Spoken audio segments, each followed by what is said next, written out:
Vědcům se dříve nebo později podaří odhalit, jak funguje lidský mozek a jak jsou v něm reprezentovány naše vědomosti, zkušenosti a celá naše osobnost. Poté bude zřejmě možné tuto reprezentaci uložit do počítače nebo spíše do nějakého specializovaného výpočetního systému, který bude schopen věrně simulovat původní originál.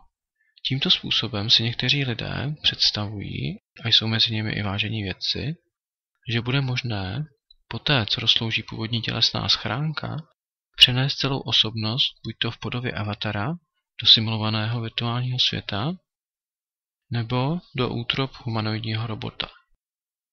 Tento hypotetický proces je známý pod pojmy jako mind uploading nebo transfer mysli, anglicky mind transfer, či úplná emulace mozku z anglického whole brain emulation.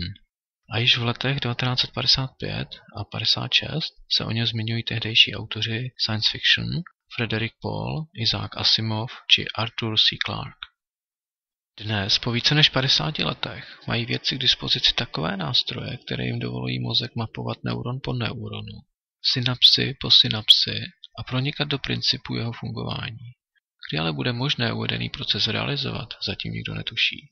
Odhady se pohybují od 20 do 50 let. Vše závisí také na tom, jak hodně budou lidé takovouto technologii chtít a jak masivně budou ochotni investovat do výzkumu a vývoje. Cílem našeho sdružení je přinášet informace o dění kolem této technologie českému publiku, budovat komunitu zájemců a zapojovat se do mezinárodních aktivit a hnutí v této oblasti. Pokud vás informace tohoto druhu zajímají, budeme rádi, když navštívíte naše webové stránky www.makropulos.cz, kde se můžete také aktivně zapojit do diskusí nebo případně i do tvorby obsahu.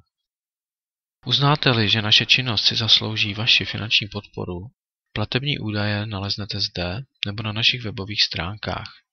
Tímto vám děkuji za vaši pozornost a za vaše případné příspěvky. Josef Kyle, Sdružení Makropulos.